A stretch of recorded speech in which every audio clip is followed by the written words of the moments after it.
حضور نبی کریم صلی اللہ علیہ وسلم کا ملک شام کا سفر۔ ناظرین گرامی، حضور نبی کریم صلی اللہ علیہ وسلم یتیم پیدا ہوئے تھے اور والد گرامی سے صرف 5 اونٹ، بکریوں کا ایک ریوڑ اور ایک حبشی لونڈی برقہ جن کی کنیت ام ایمن تھی وہ وراثت میں ملی تھی، جن کا ذکر خیر آپ صلی اللہ علیہ وسلم کی پرورش کرنے والی عورتوں کے ضمن میں ہوتا ہے۔ پھر آقا کریم بی بی حلیمہ سعدیہ کے پاس بنی سعد پہنچ گئے اور ان کے ساتھ رہنے لگے۔ جب چلنے پھرنے لگے اور بعض چھوٹے چھوٹے کام کرنے لگے تو اپنے رضائی بھائی کے ساتھ بکریاں چرانے لگے۔ جب اپنی ماں کے پاس مکہ واپس آئے اور کچھ بڑے ہوئے تو حصول رزق کے لیے تھوڑی سی اجرت کے عوض اہل مکہ کی بکریاں چرانے لگے تاکہ اپنے چچا ابو طالب کی مدد کر سکیں۔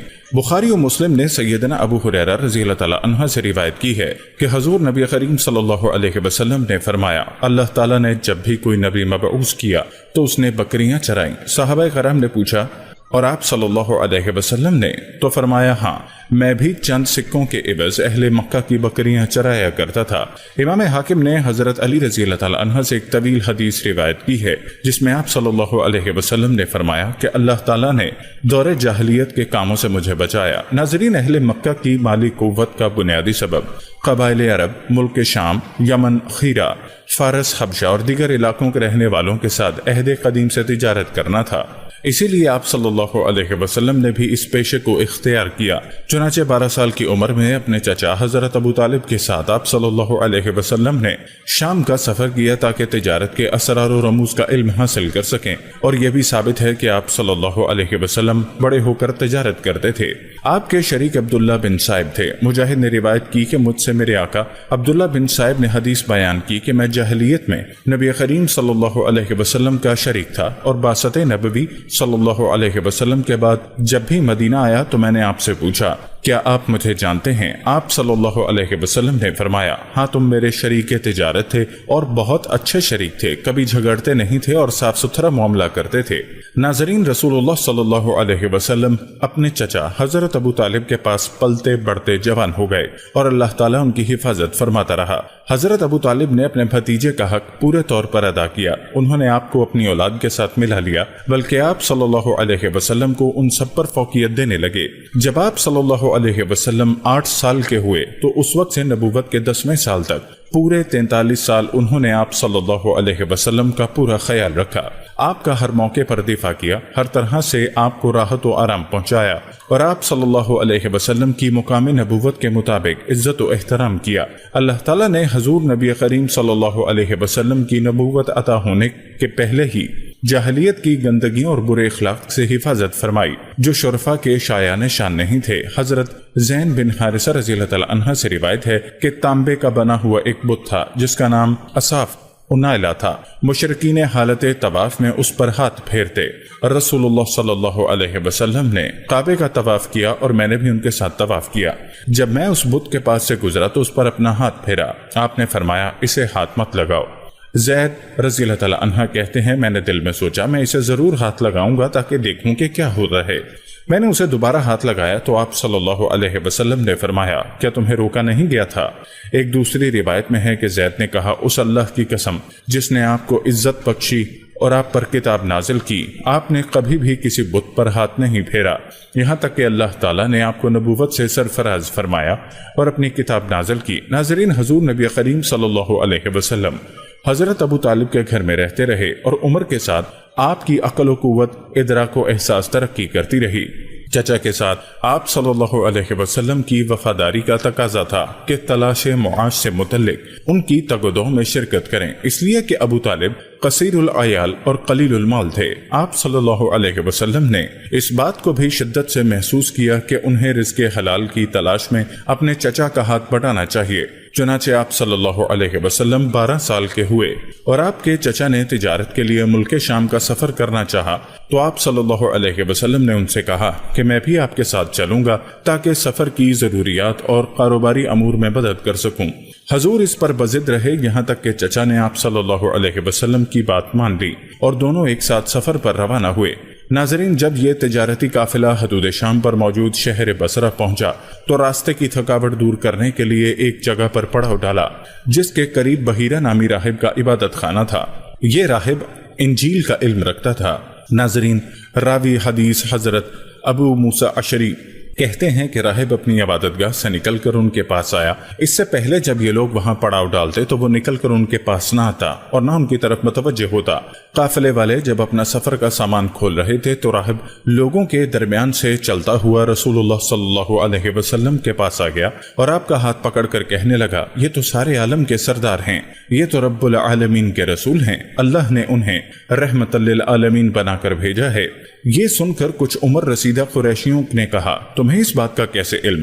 اس نے کہا، تم لوگ جب گھاٹی کے قریب پہنچے تو ہر شجر و حجر سجدے میں گر گیا تھا، اور یہ دونوں صرف کسی نبی کو ہی سجدہ کرتے ہیں، اور میں ان کو اس ختم نبوت کے ذریعے پہچانتا ہوں جو سیب کی مانند آپ کے کندھے کے نیچے پایا جاتا ہے۔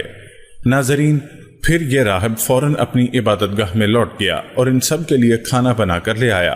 اس وقت آپ صلی اللہ علیہ وسلم اونٹوں کی دیکھ بھال میں لگے ہوئے تھے۔ ناظرین، اس قصے کی ایک روایت میں آیا ہے کہ بخیرہ راہب آپ صلی اللہ علیہ وسلم کے مونڈھے پر کسی چیز کو تلاش کرنے لگا۔ وہاں اس نے مہر نبوت کو دیکھا تو حضرت ابو طالب سے خیر خواہی کرتے ہوئے کہنے لگا کہ وہ آپ صلی اللہ علیہ وسلم کو لے کر مکہ واپس لوٹ جائیں، اس لیے کہ آپ صلی اللہ علیہ وسلم کو یہود سے خطرہ ہے جو آپ کے خلاف اپنے دل میں برائی چھپائے ہوئے ہیں۔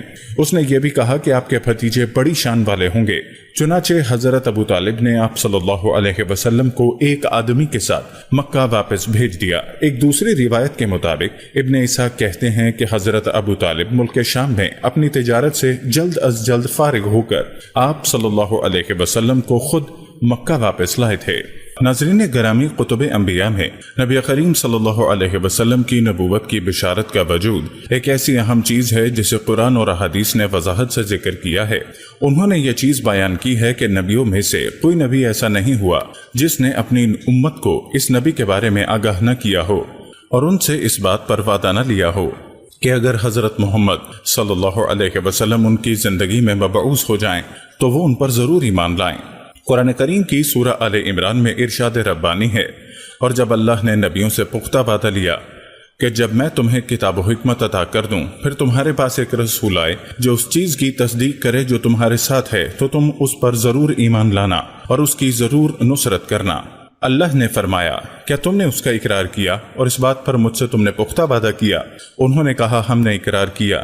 اس نے فرمایا، تو گواہ ہو جاؤ اور میں بھی تمہارے ساتھ گواہوں میں سے ہوں۔ ناظرین، آپ صلی اللہ علیہ وسلم کی بعثت سے پہلے وہی لوگ جو دنیا والوں بالخصوص عرب والوں کو آپ صلی اللہ علیہ وسلم کی آمد کی خوشخبری سنایا کرتے تھے اور آپ صلی اللہ علیہ وسلم کی صفات سے انہیں آگاہ کرتے تھے، جب آپ صلی اللہ علیہ وسلم کو بنی اسماعیل سے دیکھا تو ان میں سے سوائے چند کے اکثریت نے مارے حسد کے آپ صلی اللہ علیہ وسلم کی نبوت اور رسالت کا انکار کیا۔ توریت و انجیل سے آپ صلی اللہ علیہ وسلم کی بعض صفات کو بالکل ہی مٹا دیا اور بعض میں اس قدر تبدیلی کر دی کہ آپ صلی اللہ علیہ وسلم کو ان کا مصادق قرار دینا کافی مشتبہ ہو گیا۔ ان کی اسی عادت غیر مستحسن کی طرف اشارہ کرتے ہوئے خالق دو جہاں سورہ بقرہ میں ارشاد فرماتا ہے، بے شک وہ لوگ اللہ کی نازل کی ہوئی کتاب سے حق کو چھپاتے ہیں اور ان آیتوں کے بدلے تھوڑی پونجی خریدتے ہیں۔ وہ لوگ اپنے پیٹ میں آگ کا انگارہ کھاتے ہیں۔ اللہ قیامت میں ان لوگوں سے بات نہیں کرے گا اور نہ ہی انہیں ستھرا بنائے گا، ان کے لیے دردناک عذاب ہے۔ ناظرین، سورہ بقرہ میں ہی ایک اور جگہ پر ارشاد ہے، کتنی بری چیز کے عوض انہوں نے اپنے جانوں کو خریدا کہ وہ اللہ کے اتارے ہوئے کا انکار کریں گے، اس حسد سے کہ اللہ اپنا فضل جس بندے پر چاہتا ہے اتارتا ہے۔ وہ غضب پر غضب کے سزاوار ہیں اور کافروں کے لیے اہانت آمیز عذاب ہے۔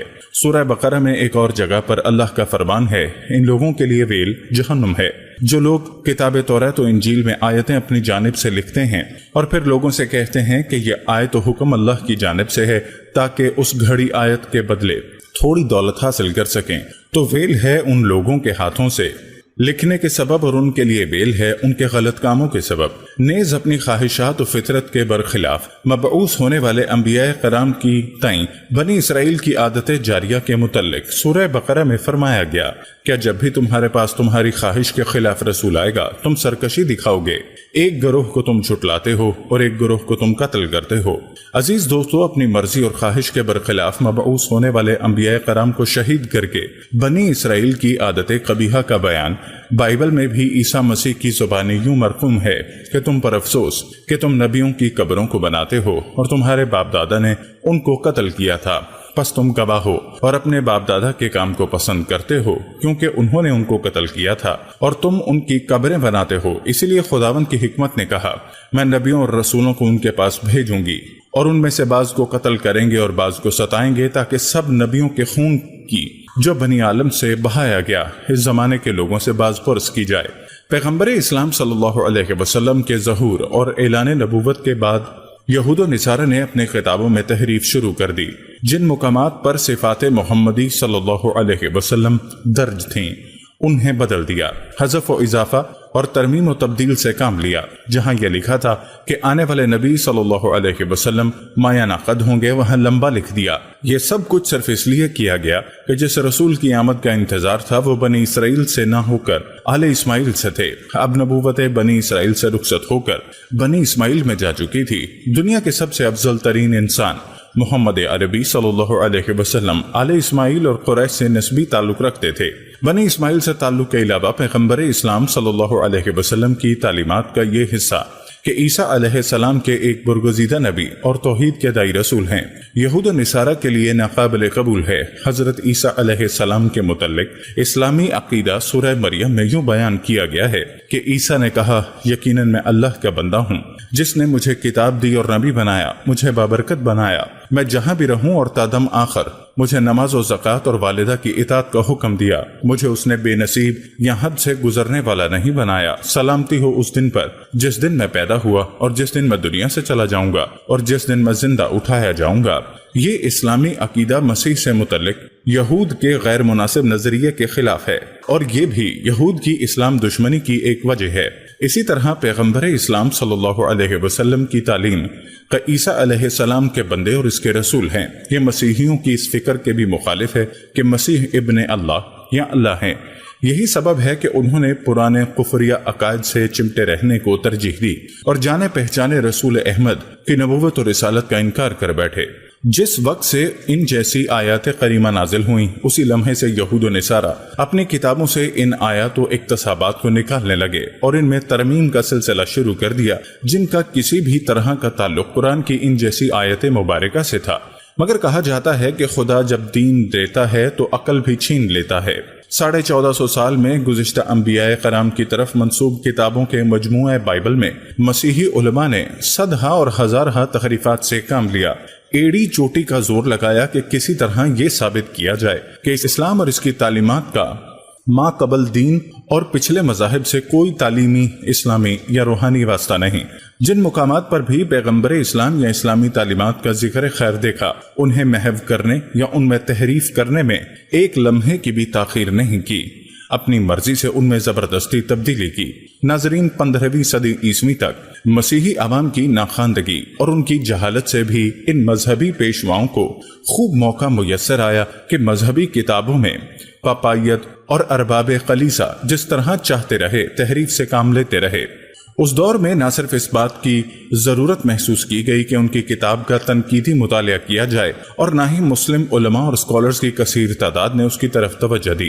امام غزالی، امام رازی، امام طبری، شیخ ابن حزم ظاہری اور شیخ ابن تیمیہ وغیرہ کو چھوڑ کر دیگر علماء اسلام نے مسیحیوں کی مقدس کتاب بائبل کے بال کی کھال نکالنے کی طرف توجہ نہیں دی۔ یہی وجہ ہے کہ اسلامی کتابوں کے ذخیرے میں مسیحیت پر مواد بہت کم ملتا ہے۔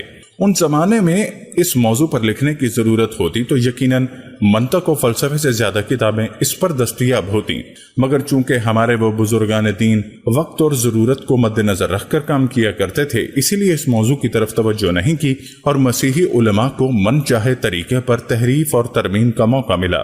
مگر ہزارہا تحریفات اور لاکھ جتن کرنے کے بعد آج بھی بائبل میں اسلامی تعلیمات اور پیغمبر اسلام صلی اللہ علیہ وسلم کی تصدیقات متعدد مقامات پر باقی اور موجود ہیں۔